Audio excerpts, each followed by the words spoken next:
Welcome, welcome, welcome. And here we are, face to face. A couple of silver spoons, as the song goes.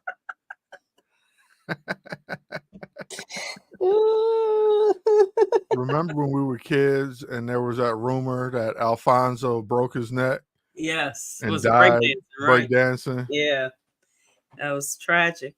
The days. And there was no way to fact check Nope. anything back then. It was just like, it was just word went around town that he had died. And there was no way of finding out. You were just waiting for him to get on camera. Yeah, it was like a good month before we found out that he wasn't dead. The bad old days. Well, anyways, welcome to Plunked. Once again, this is the show where we celebrate two teams in one city, the city of Chicago. How are you, Kristen? I'm all right, sir. How are you with the crown? Well, I'm doing okay. Because the Sox just keep winning ever since I put this crown on my head.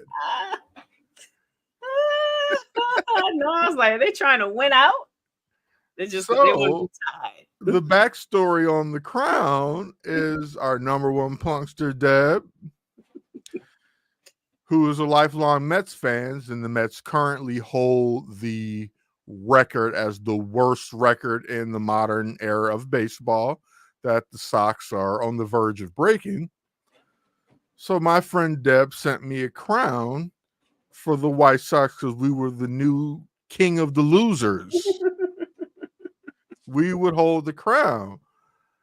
But the funny thing that has happened, Kristen, is ever since Tuesday when I got the crown in the mail and started wearing it, because yes, I have been wearing it around just in the shower and various taking out the garbage and doing various kingly things. This White Sox are just winning. They're winning some games. They have won 3 in a row. Now, while they have matched the number of losses of the 62 Mets at 120, they have not broken the record.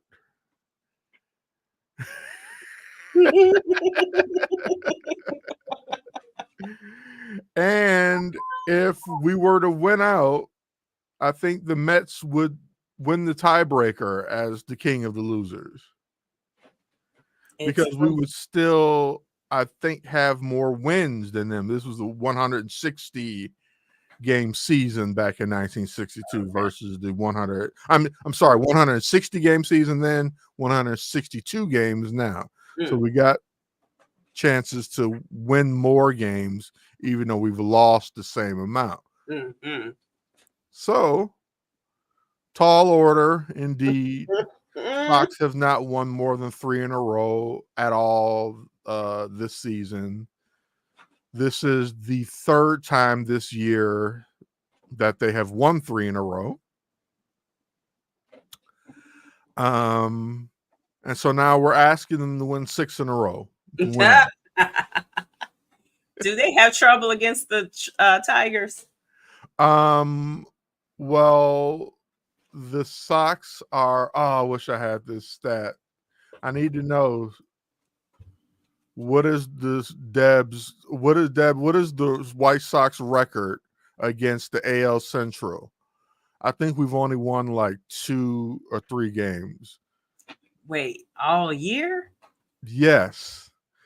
This is why the AL Central is in such great position to have multiple playoff teams, because they not only have the divisional winner, which will be Cleveland, I believe it's Cleveland still, but you have Kansas City and Detroit still vying for a wild card spot.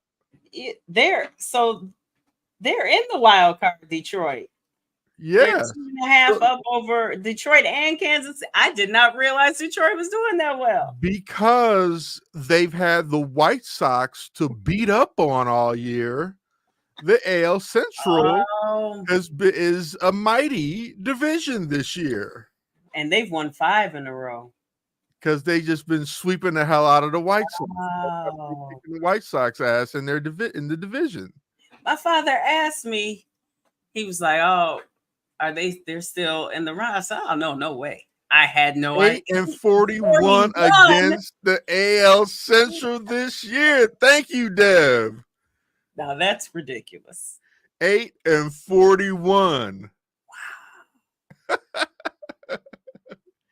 Yesterday, when the White Sox won, it was the first time all year that every team in the AL Central won on the same day. Wow.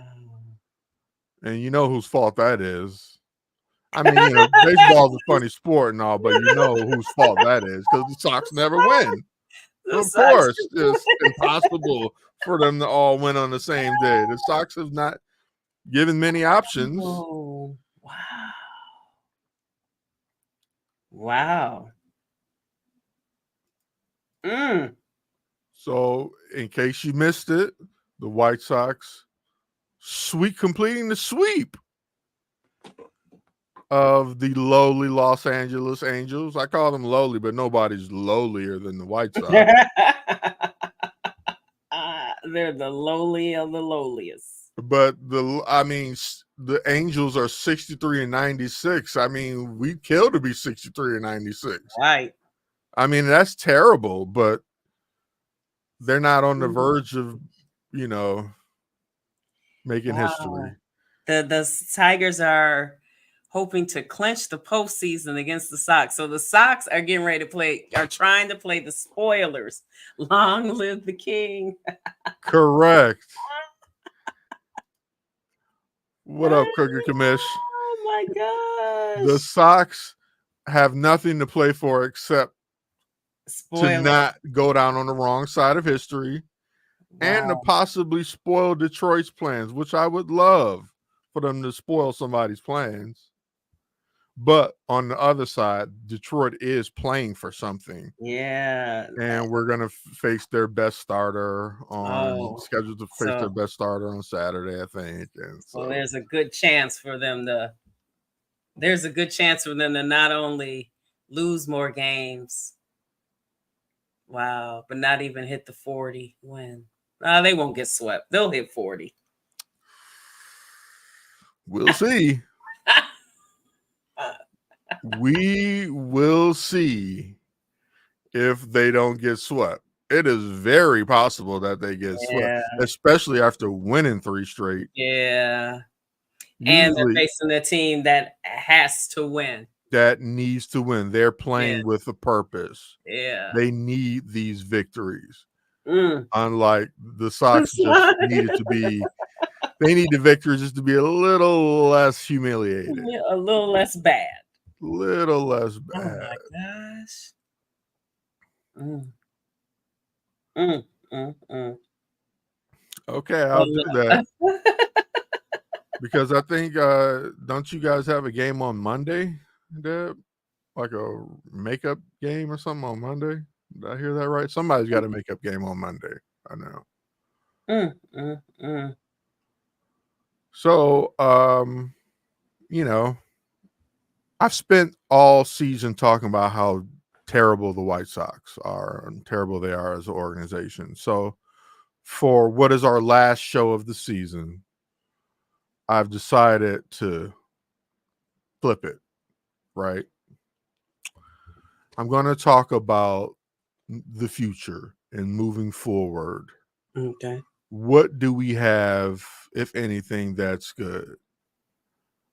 Somehow or another, for all their bad, the Sox are able to develop young pitching. Historically, we've developed young pitching. Even when we won the World Series, those were our guys. You know, these weren't free agents guys. Those were our guys. You know, from the great Don Cooper, and even when we competed with Rodon and Giolito, you know, those were our guys. You know, Lance Lynn wasn't, Keiko wasn't, but Ronaldo Lopez, who is kicking ass in Atlanta this year, was one of our guys that we developed. Chris Sale, also kicking ass in Atlanta, one of our guys that we developed. So the White Sox are able to develop pitching, and that is their strong point that they have right now going for them. I mean, they don't have many at all, obviously. But they do have some young pitchers, including, of course, Garrett Crochet, who, hey, 2-3 seasons ago, I was calling him Crotchet because he was just bum. Yes, I remember. I And remember. now Yeah. he's our ace, and he's a lot of people's ace if he was on their team. Yeah, he just wouldn't. He would have been gone if he would have lightened up on his demands. On his contract demands. Mm-hmm. So I don't know. Maybe we got a chance to extend him now. I don't know. I doubt it. But how's old Sad Sack doing during the win streak? Vargas. Yes. Still sad, but he got a hit and scored a run today. Okay. You know. So he smiled a little bit when he was a little scoring. bit. A little bit. Oh, Sad Sack. Yeah. I don't blame him. I can't blame him. You go from a first place team to a worse than last place team. Record breaking, maybe. Possibly. Yeah. So here we are. Garrett Crochet. We got a young guy by the name of Jonathan Cannon. This kid can throw. I expect him to possibly be our number 1 or 2 going in the next season. Mike Soraka has shown some good stuff. This kid, De Los Santos, has been pretty tough. Chris Flexen, who pitched 6 shutout innings today. I mean, I know it was against the Angels, but still. So really, I think you look to see if you can get anything for Luis Robert still, possibly in the offseason. And go on with the reset. You know what I mean? This reset is this is a long turn. You know what I mean? Like it's gonna take a couple years, unless Jerry opens up his pocketbook, which we know he does not like to do. And Luis Robert, he didn't really help his value. He did not. So they're, they may not get much for him. Not gonna get much. Maybe better off just keeping him at this point. I don't know. Because maybe he has a bounce back year, or he plays well the first half of next year, raises his value, and then you can trade him at the deadline. But that's kind of up to Luis and what he does. Right. So it's official now. We have seen the last of Johan Moncada. Will not be returning to the lineup. We have somebody playing third who shows promise, and Brian Ramos. He's got some power, and he plays a hell of a third base. Okay. So that's looking good. Middle infield still kind of up for grabs between we got this kid Amaya playing shortstop. Looks decent. We'll see where that goes. Leon Sosa, who has improved from last season. Much improvement from last season. Not sure,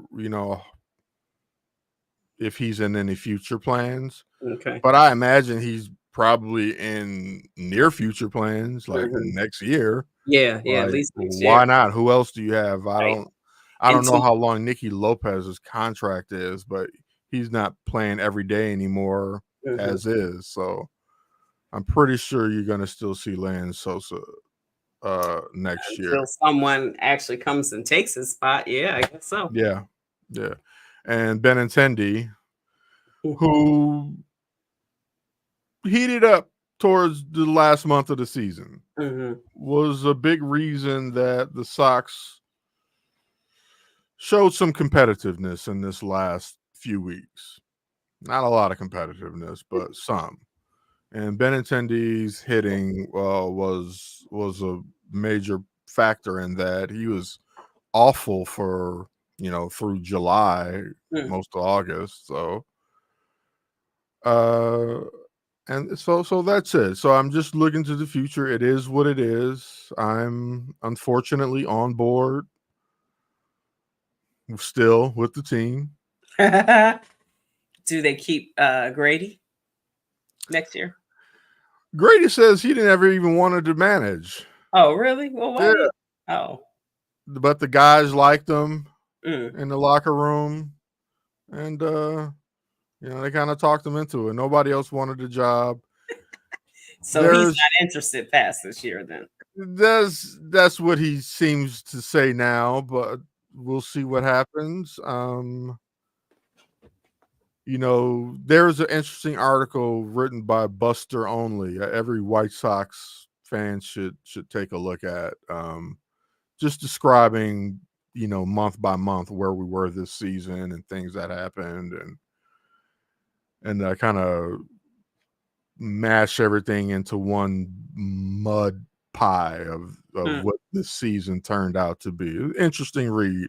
That was a good if one. you're a Sox fan and you kind of, for whatever reason, kept up with the team this year, maybe because you were stupid enough to be podcasting about them. You have this obligation of podcasting. Right. Have to watch.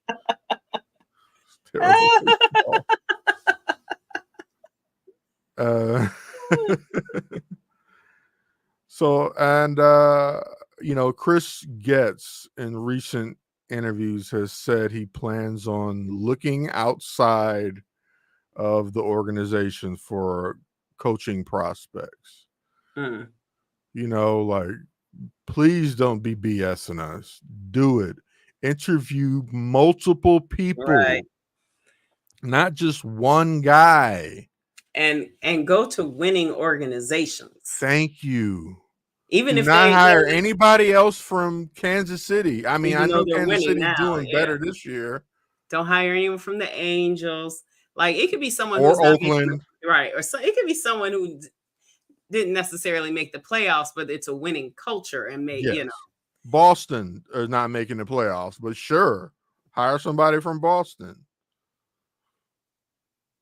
I don't know. So we'll see. Y'all are getting somebody from. It's gonna be someone from the Marlins. Also, an awful organization with 2 World Series championships in our lifetime. If we could only get one from each Chicago team, we may die with just this one each. Marlins have 2, and they still can't get anybody in there. And then the trash. So, and that is my White Sox findings, my White Sox outlook, my White Sox feelings. I am going to be front and center these last 3 games. Well, as much as I can. I have other things to do.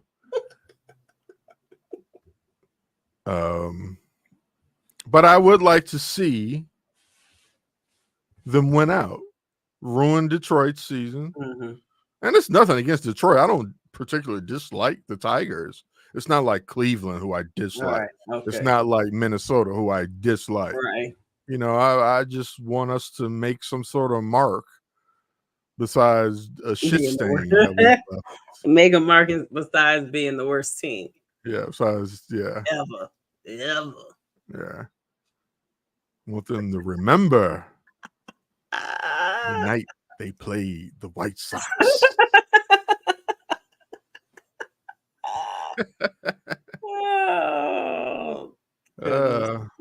So, In more disappointing baseball news on the other side of town. Yeah. Very disappointing. To get hot when it's too late. Yeah, exactly, Crooked. Get hot when Exactly, it's too Kamish. late. But now the Cubs have gone back to being they're not even hot now. Yeah, now they don't care. There's no shot. Yeah. So future Cubs. I just don't even know where they're gonna go to improve, because I don't think they'll make some necessary moves. I don't think there's some moves they can make due to whatever. Now they'll do the will he or won't he with Bellinger. For Bellinger, I really think it depends on where you're gonna play it. Where am I playing? You have Sayat, Hap, and Crow Armstrong. And who we assumed has earned his spot in center field. Crow Armstrong. Yeah, PCA is gonna be there. I don't know if PCA will ever be a good consistent hitter. I think he'll do well enough that his defense will balance off. And sort of his how base they're stealing. As long as he get on base. So of those, and I know they won't do it because we love Hap here, and Hap has a better OPS. But my outfield would be Sayat, PCA, maybe we'll say out at left, because maybe say I can play left a little better. I think people kind of rate him as a mediocre, average outfielder. Matt Spiegel once said not that long ago that he was probably going to be the DH for now on. But I don't, who is that something he would want? An insider tip? Yeah, but then after he said it, he did some, but not all the time like he thought he was going to do. And Bellinger was at first base yesterday. So then it's like, for Bellinger, are you going to move me all around? Am I going to play? Am I DH? I think that's how he'll determine. And also, who else wants him? Now, during the trade deadline, there were some people who wanted him, who need a center fielder. So now we'll be doing that will he, won't he game. Are they keeping Nico? Are they willing to move on from Nico? Because somebody, somewhere, somehow has to go, because this lineup's not enough. They got hot at one point, but it's not enough. Something's missing. And we know who's stuck here, which is Mr. Swanson. Yes. So that's why I didn't even mention him this time. I love to mention him, but no one's taken that salary for his production. His defense is great, yeah, but that's too much money for just defense. And a 2-month run of good offense. Yeah. Which was very late, as Kamish said. And PCA, he's a rookie, so you kind of like, okay, whatever. But for Swanson, he came on when it was too late. Same with Amaya, right? Yeah. And those three were the key to them playing well. I know Sayat was hot. I understand that, but it was that bottom of the order finally getting hot. So if you had Sayat on base and Bellinger, et cetera, couldn't do anything, at least now Swanson and the rest of them were doing something. So then are you keeping Paredes? He's okay, but he hasn't really impacted winning. So are you keeping him? Are you still on a search for a third baseman? Are you fine with Bush? Or do you think you still need a first baseman? And are you keeping Patrick Wisdom? Yes. Absolutely. I'm sorry. I probably yelled anyone's listening. Excuse me. Absolutely not. There is no need to waste any more millions or 1 million, whatever it was. $10 is too much. Seems like a lovely feller, but no thanks. And Achman can go away, and Bodie can go away, We don't need Master Boney ever again. Yeah, how did Bodie even get back Yes, on the and then team? he never even got to play. Yeah. Just needed somebody to fill the spot, I guess. Bethencourt's been good enough as a backup, so he's okay unless you find something a little better than him. But it's been fine. Right. So now you need a fourth outfielder because I'm not keeping anything that's over there. I guess you can go with that infield of Paredes, Bush, Swanson, and that's not getting you what you need. And then Amaya. So this is a very flawed team. Indeed. And I don't know where they can make moves. And honestly, I just don't even trust this front office to make moves, to make the right moves. Because they haven't yet, because they thought it was a good idea to keep the professor. Making his, what will probably be his final start on Saturday, is it? It should have been that last time he was out there. Let's see. Yep. Saturday, 120. His final start. 4-12 with a 6.28 ERA. Yikes. And he's in those 4 wins, he might have looked good in 2 of them. Right. So that's done. And so your starters are still, and then you hope Shota, you hope this wasn't a 1-year fluke because he's been great. Right. So your starters are Shota and Tyon if he has another year, and Steele. And what about Assad? Oh, kind of got beat up a little bit yesterday. Yeah, he could be your 5th. Yeah. If you can't find something better. But he's definitely like a 5th starter. Good, decent. I mean, he's struggled since he came back from that injury. Like sometimes he's only decent for about 4 or 5 innings. So that's more like a 5th starter, where sometimes you think in your 5th starter have that bullpen ready. Right. So they need at least a one starter, at least one. And then what are they doing with that bullpen? There's a lot of people in there. Have they really settled it? They haven't been that bad, but I mean, at one time the best bullpen in baseball. Yeah.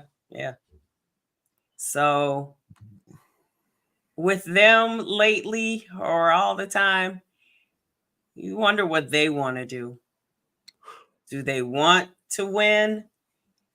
Do they want to try to start kind of over? Do they want to just be mediocre and not make of course they're going to say they want to make the playoffs, but are they going to make the moves to and actually spend some money? Spend the money. Because you're going to have that's what it comes down to is where's the money? Yeah. Where's the money? In 2024 in the Major League Baseball, where is the money? And they've spent a lot of money, just not wisely. Because they have a relatively high payroll, but it's not wise spending. The Sox are 18th in payroll. That's crazy. That's crazy. And like 45th ranked. I mean, there's only 31 teams, and they're 45 in the cellar. There's no way you should have the 18th highest payroll. Like your payroll should be at the bottom. You would think. Is Benintendi must be taking all that money. Benintendi's the highest paid White Sox player ever. And I know a lot of that is just a matter of, inflation, and that's what things are going for now, but still. The fact that that's who it was used, because that's who it was used on. Right. Like we know at Swanson, we got the highest contract ever or whatever. Okay, yeah, we understand because it's blah, blah, blah. But the fact that that's the production after it. Right. And I just don't think, because it's not like he was ever a very good offensive player. So, I mean, I'm sorry. An exceptional offensive player. He's never been that when you look at his stats. We talking about Swanson? Yeah, so he was Right. definitely paid because he came from a winning organization in that defense. I thought some of that could rub off. And all the better shortstops were gone. So he's Carlos. And there was that. Yes, so this is Carlos Boozer. Oh, And I like Boozer, but I'm just saying, like, and Booze like, Cruise.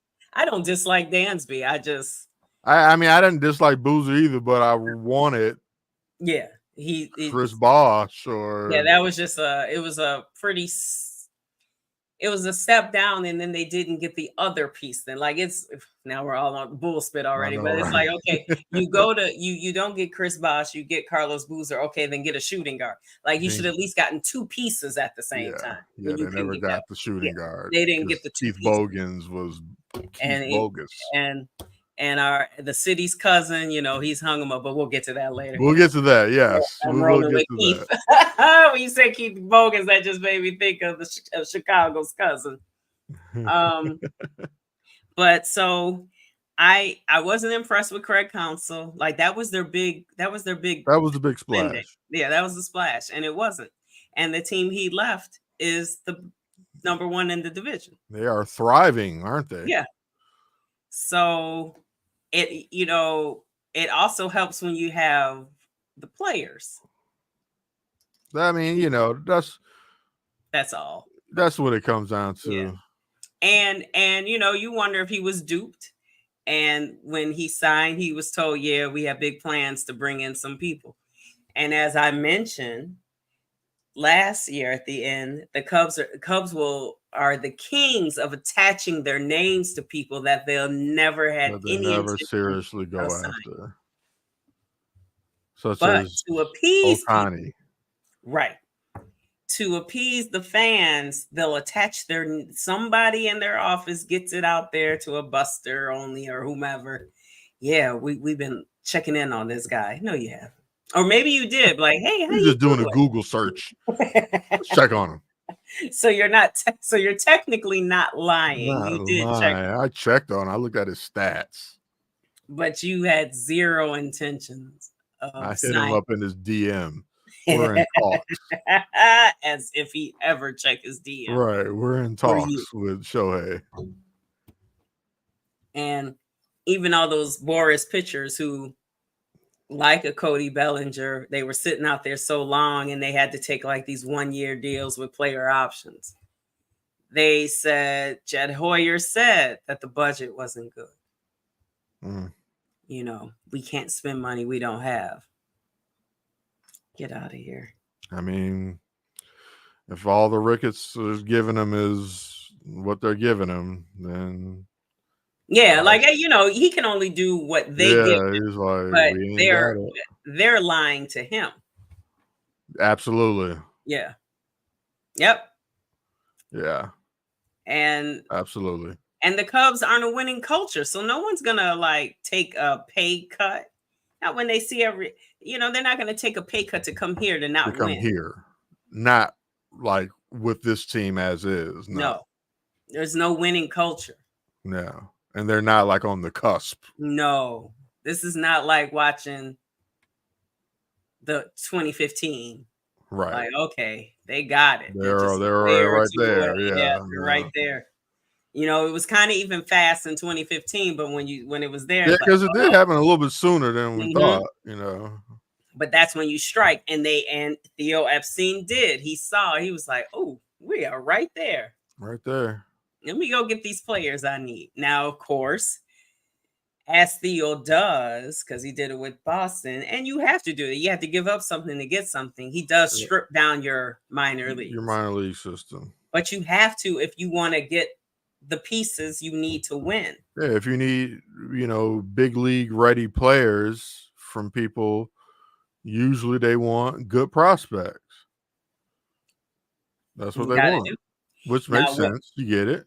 Yeah. What you have to do sooner than the Cubs did, like with Addison Russell, even a Kyle Schwarber, when there were other people who could take their place, they didn't strike while it was hot to get prospects to start rebuilding while you still kept that the true core was still there. Now I know they all got bad, whatever, but like by the time they decided, hey, let's trade Kyle Schwarber, nobody wanted him anymore. Yeah. And then Addison Russell was kicked out of baseball. Like they held on to pieces that were hot after the World Series, as if they didn't have pieces that could have replaced them. I sometimes wonder, had they not traded Eloy and Dylan Cease for Quintana, I wonder if Eloy would have somehow been healthy in a different organization. Maybe. You know, had he stayed with the Cubs. And I think Dylan Cease would have been Dylan Cease. Oh, yeah.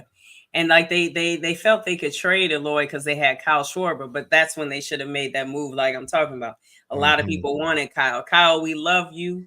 You did what you did. You came back from a devastating knee injury early during the playoffs and helped out.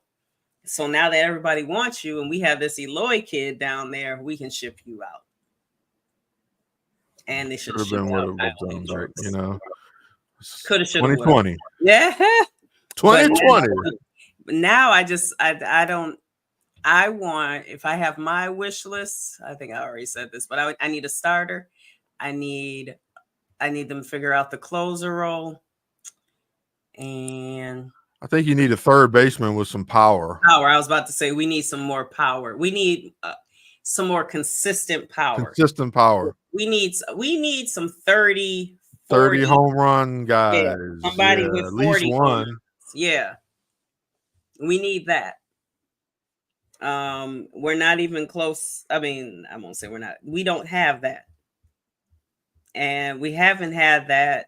Well, what's his name did it last year? Right. Didn't he hit a lot last year? Who? What's that kid's name? Bellinger. What did he hit last year? How many homers? Did he hit 30 maybe? I don't know. But we definitely need a 30, 40 really. Yeah, our closest is Ian Happ with 25. Right. So yeah, it needs to be more than 30. You know, what other teams have someone at 40, hell, 55. Cody hit 26 last year. Okay. Let's see. Say I was at 21. And then who's next is get on the thing, Kristen.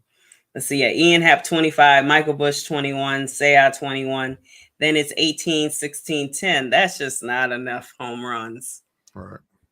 21 from Bush, 25 from Happ, 20. You know, people are like, well, you are getting power. Not 25, 20. That's what your second baseman gets you. Mm-hmm. That's not supposed to be outfielders, first baseman. That's your middle infielder number. Yeah. First base, third base, left field, right field. You look on the coast in LA and New York, these marks hitting 50-something fucking home runs. Excuse me. But man. and we're getting happy over 25. That's nothing. That's what Swanson should be hitting. And Nico. Right. And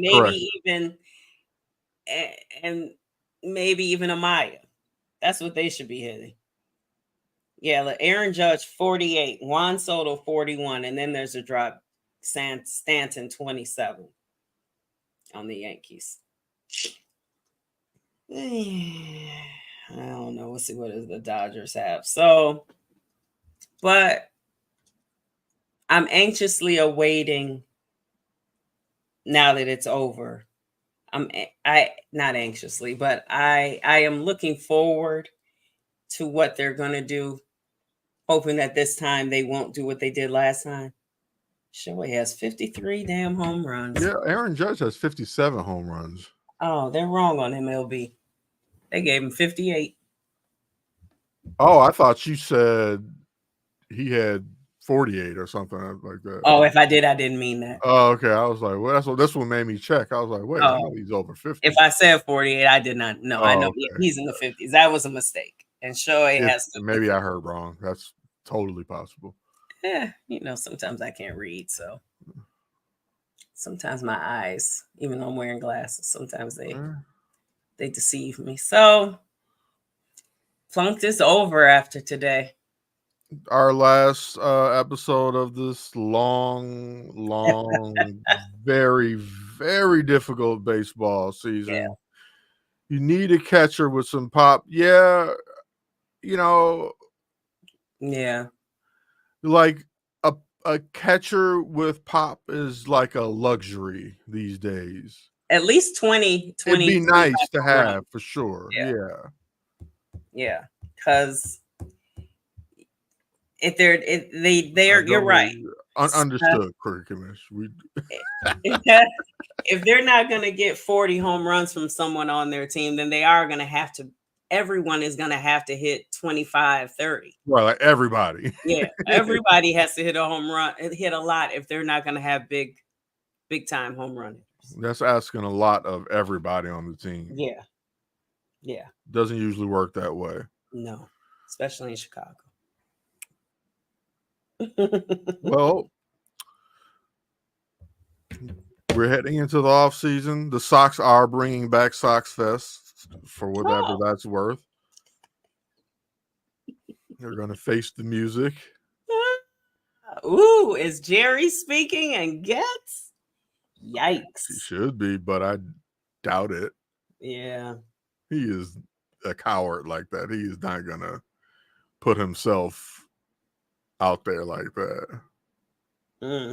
He only speaks in press release form that he may or may not have written. Right. Let me know if you want to hear some of the top free agents. Who are the top free agents? Okay, I'll give you the top 10, but these are the notables that just missed the top 10 first.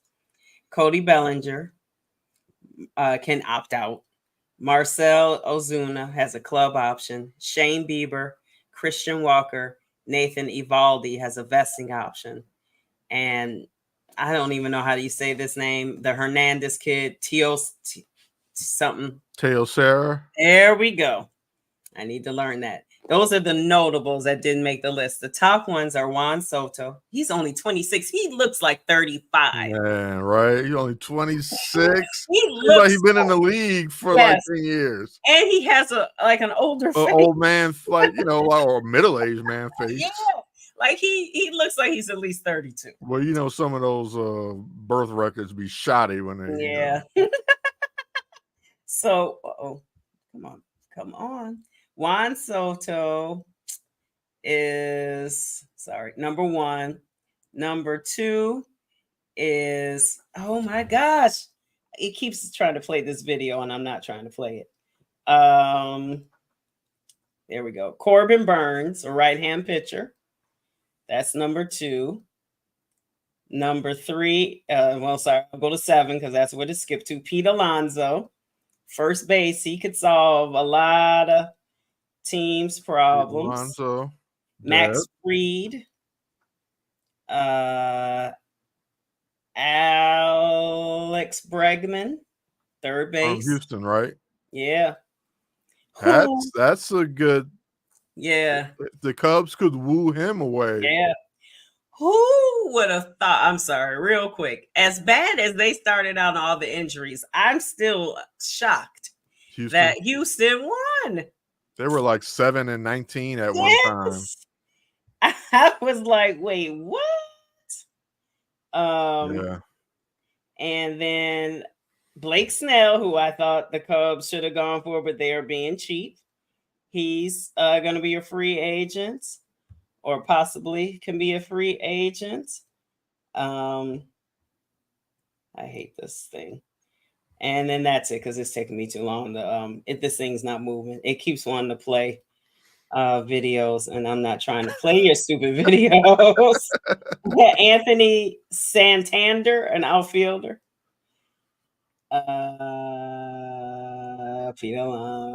This is taking forever. Willie Adames.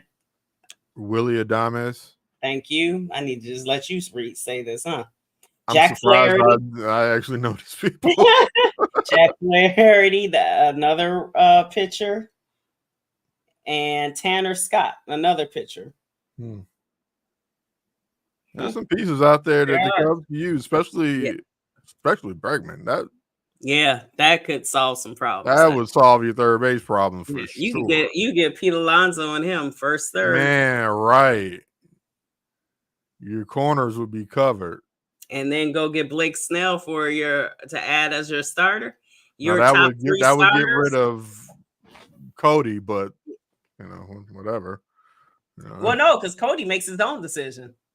Oh, that's true. Yeah, so Cody might say, "Oh, I'm back." If I'm back, bitches. He's like, I got a team, right? He'd be like, "You can DH me. He and say I can switch off on DH and play in the outfield." That's true. That's not a bad idea. Yeah, because that could change.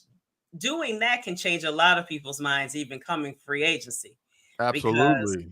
Because, now you're seeing, like, if they were to get Bregman, people are like, "Oh, they may be trying to win again." Yeah, that'd be. Let me see what they're talking about. And then if you were to get like one of those pitchers, and your top three are now one of those plus Shota, Steele, and then you bring in Tyone as your fourth, and then your fifth is Assad. That's a damn good. You got yourself a team. But will they pay for Bregman?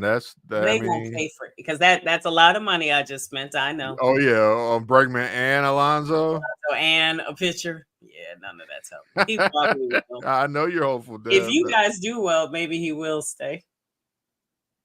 The Cubs are going to sign. Cody. Yeah, Cody, yeah. Pay me. Because I'm gonna stay here. I'm gonna get this money, and I'm gonna just DH. Yeah. Or they could just really set it up as be a 4-man rotation in that outfield. Everyone gets a turn as a everybody DH. needs a day off. Yeah. It could just be boom, boom, boom. Most of them don't have any incentive plans for games played. All right. It could be load management. So that's a wish list. That's a good wish list. And it won't happen. All right. So probably not. We can move on now. But we can wish. I'm gonna write my letter to Santa this year. We can wish. Yes, it definitely is expensive. They got that money. They're worth like $5 million. They got the money. They got the money. Just do they want to spend the money? Nope. Which is why it's going to be a pitching staff of Emilio Bucks, Kristen Stats, and I'll be wearing the crown. Their free agents are going to be Bucks, Stats, Commish, and Deb. There we go. Pay us to just sit there. You sure could. Yeah. And less than Patrick Wisdom. I mean, it'd just be like Patrick Wisdom and David Bodie. Right. I mean, I know some words to some rap songs. I can strike out with the best of them. Yeah, exactly. Well, I guess this would be a good time to pivot and some other big Chicago news today. The man known as Pooh, a.k.a. Poodini, D. Rose, Derrick Rose, has made his announcement today. And he's hanging up his Adidas for a career well done, or at least done. Well done considering the obstacles. Considering, who would have thought that he lasted 16 years after that injury and everything that happened? Yeah. Who would have imagined he would have? That was 2012. Yeah. Nobody would have expected him to be here. And especially, like, remember the video where people said how sad he looked in the gym? Yeah. And he came back after that, scored 50 in the game. So he's been a fighter. Yeah. He's been through some stuff. Yeah. Yeah. So, and, after the breakup of the dynasty, we had some okay moments, but when he came, and then you had Joe and even Carlos Boozer, and we had the bench mob. What? Like, that brought back the Joe excitement, the joy. Yeah. Like the anticipation, like we were on another bull run. Yeah, like when Derek got there, it was like people started falling back in love with the Bulls. Yeah. Short-lived romance. And then later on we found out how dirty the Bulls did him. Yeah. You know, we were fed other stories, and we slowly found out it was lies. Yeah. But they've all made up because Michael Reinsdorf, Casey Johnson said they have 21 contracts, so that's why they couldn't do the sign one Oh, day. sign him for a day. Yeah, Oh, because they had the maximum contracts. But Michael cut Reinsdorf, Jovan Carter, and man, then exactly. Matter of fact, you could cut Jovan Carter and let D Rose play another year in his spot. When D Rose asked to be released from Memphis, I was like, y'all can sign him. He can sit on the bench instead of Javon Carter. Because he probably would actually coach somebody up. Exactly. He would be of some use. Yes. So, but it was a little emotional, like, because they were playing all the little videos and stuff, because he really did bring back people's. Absolutely. He was the man. He was the man. Like, he was, homegrown. Yes. Love his mama. Right. And then, like, that's why he was like everyone's cousin. Oh, that's my cousin. Yep. Chicago, that was your cousin. Because my cousin Derrick Rose, really. And then when you hear people, like players, tell the stories about how afraid players really were of playing against him. They were playing some stories about that. Like, somebody said, I forgot who the guy was. He was like, even LeBron was afraid to play Derrick. LeBron was like, he like a cat. He's so fast. His length was the only reason why he was able to do something against him, and he knew that. So it's just fun to hear those stories. It's fun, even after some of the bad things and some things that he did not do quite well, and other things that weren't his fault. It's a couple things he brought on himself as far as some of the criticism. So, but it's good to see it all come full circle. He seems happy. He's healthy besides his knees. So he's healthy besides his knees. He's got AI knees, right? Like, they're not real. Aren't that good? But they're made out of made with a 3D printer or something. So, and Michael Reinsdorf said something about like it's going to be a spectacular celebration in Chicago for Derrick Rose. And then, like, Derrick's wife then says, "See y'all in Chicago." So that's good. They're going to plan something big. Casey Johnson speculates maybe it's going to happen when Tibbs is in town with the that'd be nice. Knicks. And then you'll see all of the old right. And then they'll all come. So then they're speculating, will they? Because Casey Johnson said, basically his number has been retired. Because remember when Michael Carter Williams tried to wear it? And they was like, don't do that, bro. And the people that bullied him out of that number one. Yeah, don't do that, bro. Hey, bro. And then somebody, I forgot who the other person was who tried to wear it that wasn't good at all, I don't think. Like, oh, wow. And then he basically, they're like, what you doing? No, you need to take that number off. So he basically is retired. So they might as well go ahead. They don't have that many retired numbers. Right, they don't. So they might as well go on and put that up there because no one's going to be able to wear it. So but and you don't really want to see anybody wear it. I wouldn't. No. It's not necessary. No, he was our guy. He brought the Bulls. Joe Kim came. I know that Kirk Heinrich, Ben Gordon, Luau. I know they were. I mean, they were fun. But like that brought the excitement, skill, and everything. That's when took us to the Eastern Conference Finals, like deep playoff run. So short-lived as it was, it was a fabulous time. It was. Once again, I wasn't here. I was in Columbia. Like with the White Sox, I was in LA. So is the key getting me being away? Is the key to Chicago's success? Emilio Bucks being out of Chicago. Well, I was here when the Cubs won. Oh yeah, you were, but that's not your team. That's not my team, though. You're a Bulls fan. You're a Sox fan, and both times that they had some success, you were gone.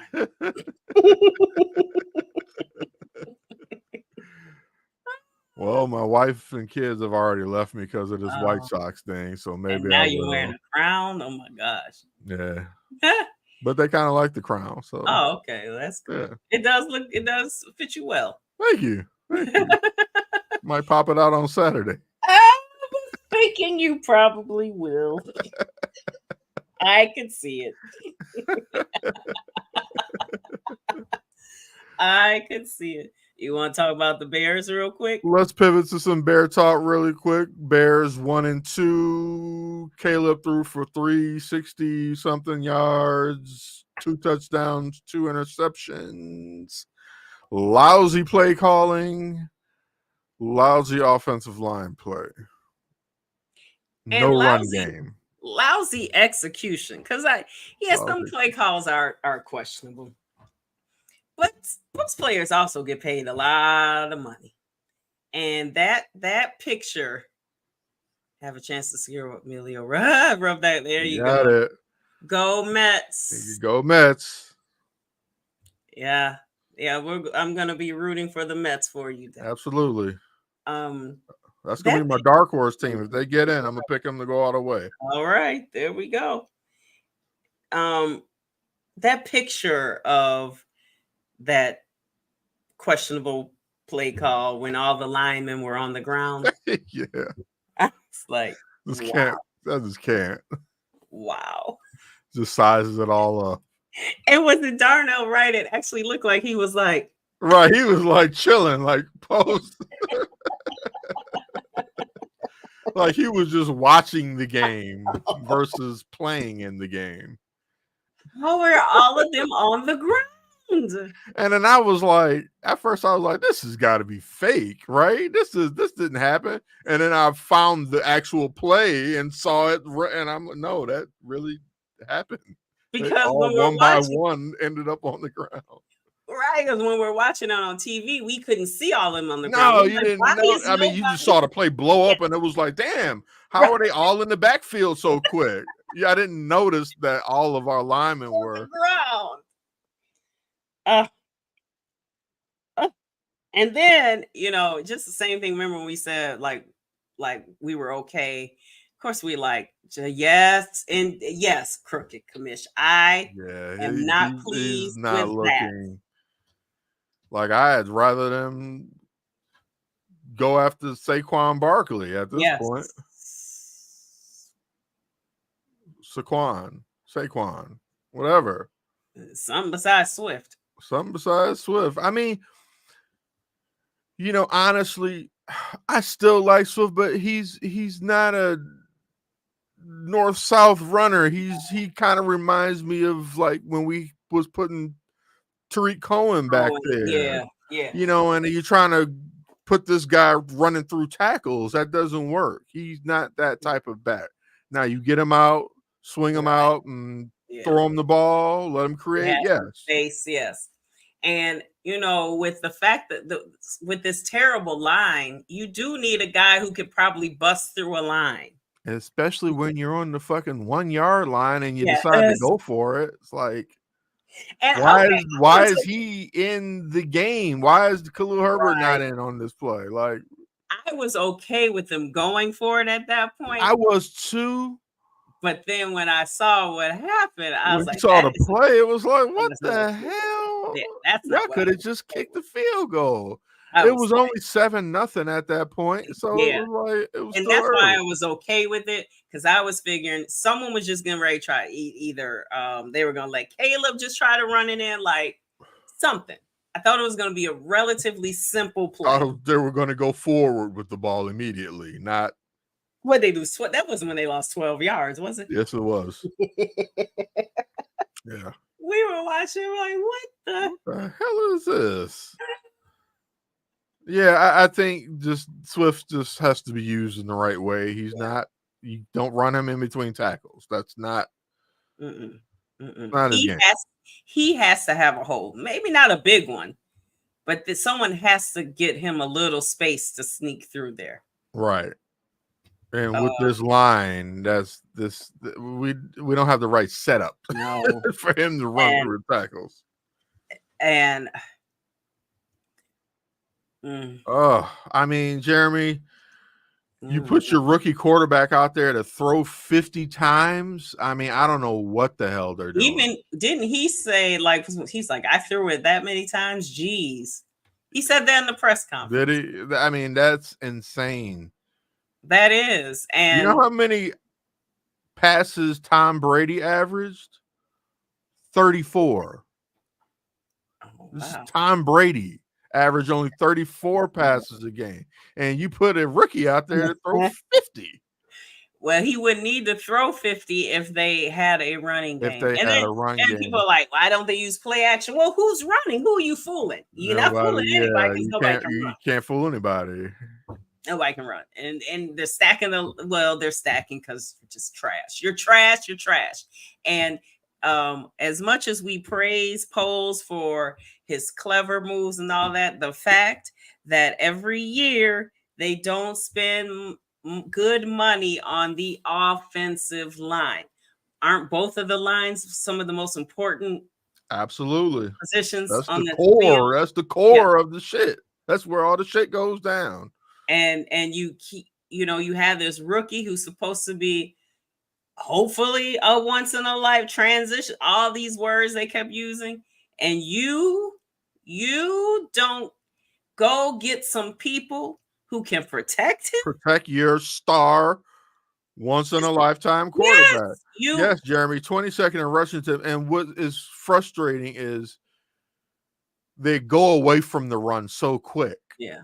And both of these games that they lost, it's not like they were ever getting blown out where it's like, oh, it's 21-0. You can't run the ball now. You got to throw it. Got to get some points. It was like these are one score situations, and they go away from running the ball so quick. And I don't understand that. Like, you have to keep running the ball. Pound the rock.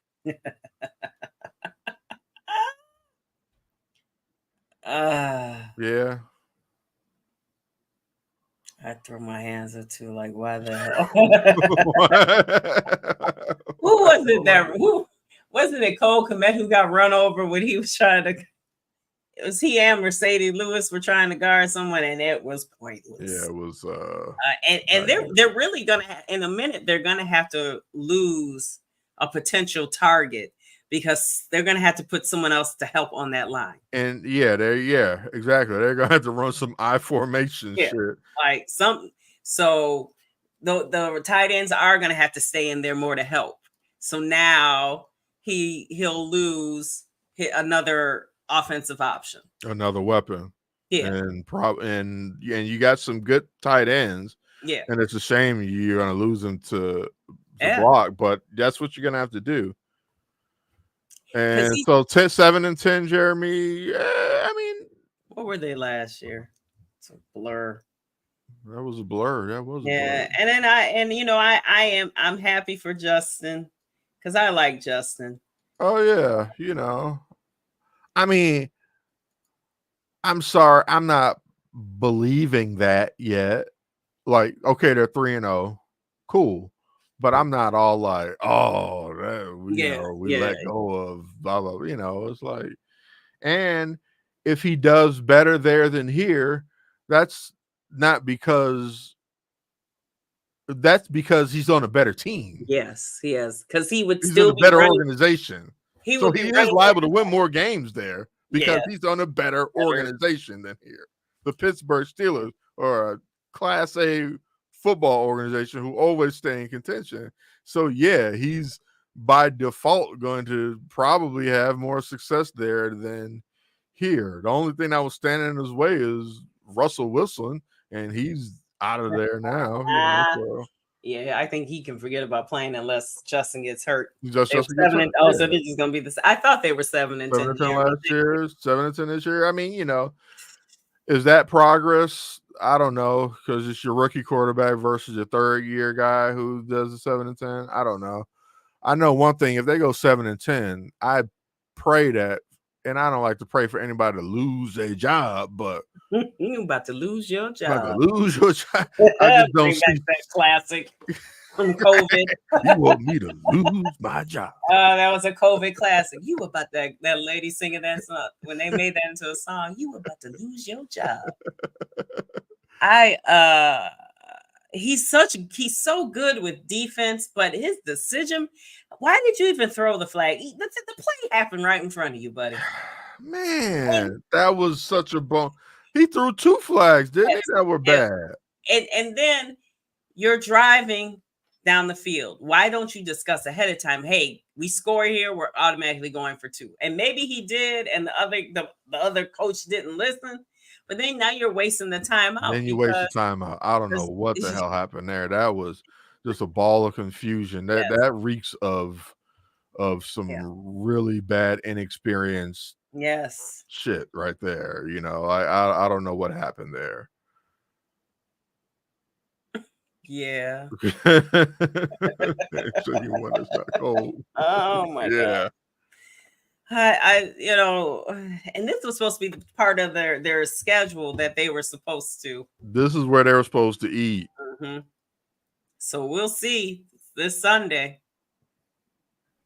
Yeah, they are. I mean, they are in big trouble if they lose to the Rams. They have to get to 500 on Sunday. Right? Yeah, they're 1-2. I was a betting man. No. Well, okay. Matthew Stafford's going to give it to this defense, so we need pick sixes. We need Stafford's more than picks. We need pick sixes. That's what I'm saying. Yeah, because he's going to give it to you once, probably twice. I mean, we needed a pick 6 this last 2 weeks. Yeah, the defense is going to have. This is like the second half of the season when Rex was here. You know, the difference is they started out really good. Then the offense got sketchy, and then you need the defense to score. Right. So this is a repeat of 06 Bears. Yes. Yeah. But with a better quarterback, with a higher ceiling. Not a better coach, though. No. Or play caller. 06, the whole problem was that the play calling, because just run the damn football. Always. Nobody's stopping your damn running game. And they stopped running the ball in the Super Bowl. But, and then Musa Muhammad did nothing to try to stop that interception. I will remain on that. I remember after that happened, I was like, you bum. If you don't get that damn offensive pass interference. Yeah. Yeah, you just stop the But he's like, there he goes again, throwing the interception. If you don't knock that man down and take the penalty. He wasn't going to give it up for the team. Anyway. Chicago, the place where quarterbacks and wide receivers. Defense and running backs, you thrive. Yeah. And they need to let Khalil Herbert be great. Is all I'm saying. You didn't sign David Montgomery, whom you should have, because you wanted in hindsight. And I wasn't a David Montgomery fan, but I guess in hindsight. I didn't want him to go because I didn't believe in Khalil Herbert being my main guy. Right. And I didn't want him to go to Detroit. I didn't want him to go inside the division. Yes. Damn sure. Yes. But he can be, and he's not spectacular, but he'd be better. He's better. He's doing all right there. And he is. Oh, well. All right. Well, I guess it's that time to say goodbye, folks. We'd like to thank everybody who's taken even just a minute of your time to tune in and hang out with us on Thursdays for talking baseball through this very terrible season. We hope we brought a little bit of entertainment and light to this otherwise shit show of a MLB season that occurred on both sides of town. I mean, nothing like on the south side. Thank you to all the guests who joined us. Let's see, we had Scoop Jackson. Wait, was he on Bullspit? No, I'm sorry, he was Bullspit. So we had Shakia Taylor from the Tribune. That's right. We had Adam Amin, and we had Lawrence Holmes. We had the Superback, John Sierra. Yes, thank you, Superback. And we had our family. Yes. Oh, that's right. Yes, our family. Shout out to our family. We'll be doing another all-family edition of Bullspit coming out. So fret not. We're going to take about a month or so off. and we'll be back with some mediocre to subpar basketball. Because I've committed myself to watching the Bulls. We love watching mediocrity. Mediocrity here in I Chicago. gotta figure out where that station's gonna be. Oh yeah, Chicago cable? Sports Network or whatever it's called. Yeah, which cable networks? Yeah, because CSNBC or whatever it's called, NBC It's off Sports the air. goes bye-bye Yeah. in 4 days. Yep. All right. Good night, Cricket Commish. Our number one plunkster, Deb. Always a pleasure. You held us down. We're gonna be rooting for the Mets. That's gonna be my squad in the playoff. They're gonna make the playoffs. And that's my dark horse team. And my cousin Eddie, Rachel's cousin Eddie, and Aunt Kathy, they are Mets fans. Still They're Mets from fans? New York, and All they are Mets fans. So I got some family also who are Mets fans. So I doubly and triply rooting for the Mets. All right, people. Well, until next season of Plunk, and until next month or two of Bullspit. Late October for Bullspit. All right. We'll catch you on the flip. Bye. Peace. This has been a Chicago Clubhouse Network production.